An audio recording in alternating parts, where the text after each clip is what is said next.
Hi guys, we're at EGX 2016 at CYTEC Games with the co-founders Nick and John with their game Windlands. So guys, tell us about your game.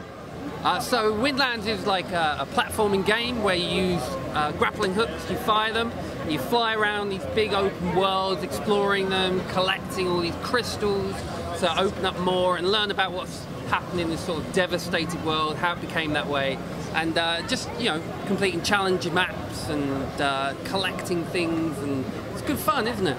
Yeah, I mean, a lot of people liken it to Spider-Man type inside a Wind Waker world. That's a bit like Shadow of the Glass and a bit like Journey. It's yeah, it's a very unique game, truthfully, and it's like the draw is being able to use the grappling hooks to swing through the air, and the danger is don't let go because there's a long way to fall.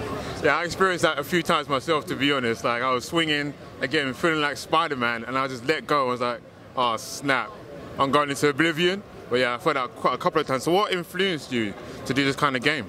Well, the original game was done in a game jam back about 3 years ago, an Oculus game jam, virtual reality game, and it started off by a couple of talented people, a guy called Simo and a guy called Ilya, and they were creating this just amazing parkour game. They added the hooks in, it just started to become a natural evolution into what it's become today.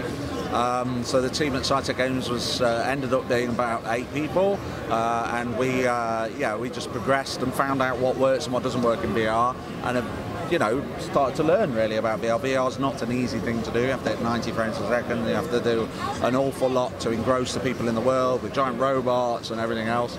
Yeah, and it slowly evolved really. Yeah. Anything to add, or anything to add? Anything to add? I forgot what the question was. What was the question? What influenced you to do this type of game?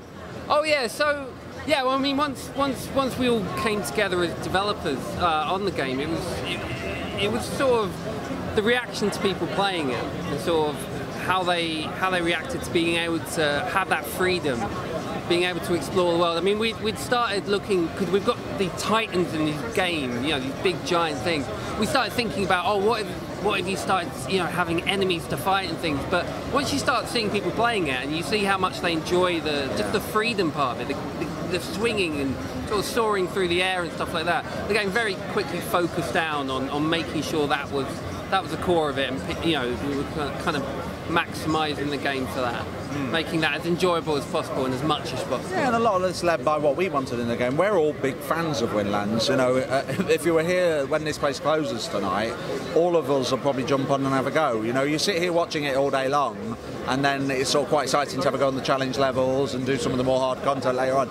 So yeah, we're just huge fans ourselves. So it's like, what do we want out of this game? That the beauty about being a developer is that you can decide the direction of the game. So, you know, being fans of Windlands ourselves, I mean, I actually backed the original Indiegogo myself, right? So when CYTEC Games eventually merged with the Windlands team and we all became a bigger team, it was like a huge opportunity to make the game of our dreams, you know? We could actually make it do what we needed it to do. So yeah, it's evolved into something that we actually wanted to make.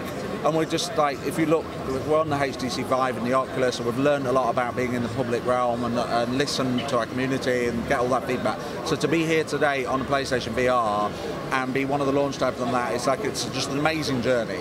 And we've made the game that we wanted to make. You know, we couldn't do everything we wanted to do. You know, we're not Disney. You know, we don't have unlimited resource. There are things that we are going to do in future game titles that we're making or working on now that are, you know, hugely rewarding that we've been able to get to that point, really. That we could actually do some of the other things we want to do. It's like, I would love Windlands to have been multiplayer, right? It would have been amazing, right? But the fact is, that's a big task for an indie company, and we didn't do it, right? But you know, we'll do future stuff that's multiplayer, and yeah, I mean, what more than a passion game, really? This is just like what we want to make, isn't it? It's like, yeah, and it's great that it's been so well received. I mean, people on Rift and Vive have really taken to it, and it's done really well, and you know, everyone today as well who tried it. Like, well, what did you? Great feedback. Oh, I thought it was good. Like, it really super immersed me into the world. Yeah. When I got the grappling hooks, like I said, I was like, oh, I don't want to look down, but I've got to swing to this tree. I looked into the backdrop. It was actually amazing, like, yeah, seeing where I've got to go and stuff. Huge vistas in Windlands. They're like 2 kilometres vistas. You know, they're like we learned that the world had to be big, right? Because you can traverse it quite quick with hooks, and people want big worlds. So one of the things very early on was having these great big maps, and you know, the very original stuff that Ilya was working on were really big worlds, and we just really hooked into that and carried on doing it. So you probably played the jungle level, we've got a city level and a sky level, and we've got all these challenge levels, and you know, it's probably 10 kilometers big, the whole thing. So, but it's great, you know, it's a big game. It takes most people 6 hours on normal to complete it. It's a 40-hour plus game. If you want to platinum it, 60 hours sort of game.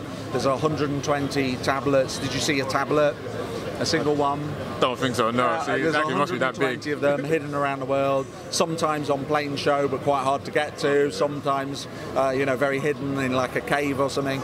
And it's just a great adventure, and it's sort of like set your own adventure, really. There's nothing saying which way you have to go or what order you have to do it in.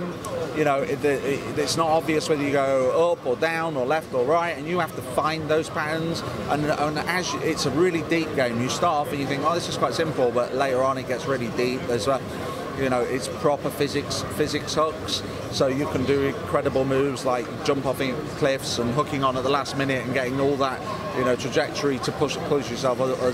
And we balance it really well. As you start getting clever in the game and deeper into the game, the puzzles element of the game becomes more apparent. So you've got like Mario wall jumps, or you've got like, you know, it just gets harder and harder as you get in there, but alongside you getting better and better at the game. And it's, you know, I would encourage anybody that's got Windlands or checks it out in the future, you know, complete the game. The credits are awesome. You know, get to the credits. We've written a whole soundtrack for it, and it's just like, it's epic ending to the, and the story evolves along the way. You will learn what happens and where the future is. Yes, that's just amazing stuff. Like I said, it was just a trial level, and I was already blown away. So I can't imagine the other levels, to be honest. So what made you guys get into this industry? Wow. Well, it's a different question for each of them. For me, it was like the first time I put a VR headset on. I had a little game I'd made, put on I converted it to VR on a DK1, put the headset on, and it was like, I am going to make a VR game. But you've been in games for a while before then, hadn't you? You've been making stuff for a while. When I was 18, I made my first game. No, I've been doing games like as a hobby all my life as an indie dev. So, you know, I've done all sorts of stuff. But VR to me was like the first time it was like this. VR. That's it. That's it. It's the future. It's just like, I don't think everybody gets that. It's like, why would you play a game on a flat telly, like as a passive viewer with no depth or stereoscopicness or any involvement or, you know, being inside the game? It's like, once you really have seen good VR content, it's like, why would you play it any other way? And it sort of frustrates me that a game comes out like Forza 3 or something, and it's like, it doesn't have VR support. I'm like, well, you know, hang on a minute. What world are we in now? And I think more and more people will jump on that bandwagon, and more people get headsets, and they'll become cheaper over time, and they'll become better quality over time.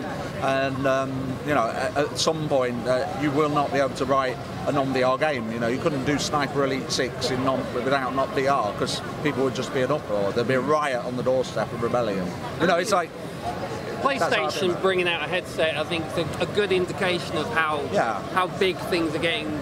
How quickly, because VR's not been around long, and for it to already be on a major console, something like that. No, it's great. I came from more of a film background, animation, film and stuff, and like when I saw VR, I was just like, this looks great. This looks really immersive. This looks like a great way to tell stories and be in worlds and things like that. And so it's hard though, isn't it? VR really story. Talk about that. VR storytelling. Yeah, that's really hard. That's really hard. What's the difference? Because you can't do editing like in a film. You can't like cut to different angles. You're in the story yourself, so you have to come up with a whole new language and things like that. It's kind of like when you first see the robot kind of coming over you, and it's so big and up there. And on the screen it just looks like a little robot hand, and when you're in there it's like 400 foot tall. You know, it's like it's a massive robot. Its hand could literally on his fingernail like crush you. You know, it's like you don't get that sense of scale in a normal game. You just don't. And I think all that sort of the ideas for that sort of thing all came from examining what you could do with storytelling in VR and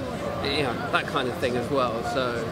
Yeah. I can imagine. So it's been crazy. It's been crazy. So for each of you guys, what's been your greatest game of all time? The greatest game we've made or played? Played. Oh boy. Oh, that's such a big question because I'm really liking Factorio right now. Right now, this minute, gosh, there's so many memorable games. Well, you got to choose one. Look, I'm going to say Mario 64, and I'm just going to say it because it was a wow moment changing the world for me. It was like I played that for 1 minute. It was like I got to get that console. This is great. But nowadays, like I'm getting more and more into VR, and you know, at the moment it changes. It changes on my mood as well. I mean, I'm really liking Dirt Rally at the moment on VR. You know, on a powerful rig with VR on, that is an incredible experience. You might as well be in a rally car. And that, you know, that's cool because I can't drive rally cars every day. I just can't. But I can in there, you know, with a feedback wheel and VR. There's just so many amazing games. All the Zelda franchise. It's like, don't make me choose one. There are too many. Too many. What about you? Mario Galaxy, man. Oh, see, we both chose the Mario game. Mario Galaxy is great. That's my favourite game. There's other games that are great as well. I love RPGs and like the original Fallout, like that as well. I love that game. But yeah, Mario Galaxy, man. First game I've like properly played all the way through to the end and collected everything. Brilliant. Yeah, and I think we probably make a Mario game next. Let's do Mario, man. Well, let's contact Nintendo. Maybe Nintendo to get into VR. We can help them with their Mario game. We'll help them out. Well, if Nintendo's listening, we're really interested. Just drop us a line and we'll get on with it for you. You heard it, guys. Mario VR. That's what's up next. Well, Mario VR. It would be a very cool thing, wouldn't it? It would be a very cool thing. It would be. So when's the game released? Yeah, launch window. So, you know, day one. That's what we're on target to reach now. All in that very, very short window just after launch. Everything's looking great, and hopefully we'll be there on October the 13th, 2016. There. Cool. And where can they find you guys? Like on Twitter or your website? Well, Windlands /game. Check us out. We're available on Steam today. Just check the game out. I mean, we've just had great reception here today. Everybody's coming off saying it's great. Yeah, it's been really good. Yeah, check us out. Yeah. Cool. Guys, you know where to find them and to find us, the CYBERNERDS, Twitter, Instagram, Facebook, YouTube. And we'll be here next time. Catch you later. Ooh, that sounds really tough. Has anyone ever completed or kind of gone to the last kind of stages of the game? Yeah, we've had some people like beat the demo here. I don't think anyone's beat it today, but it's still pretty early, so I'm sure someone will. It's usually the little kids that are just like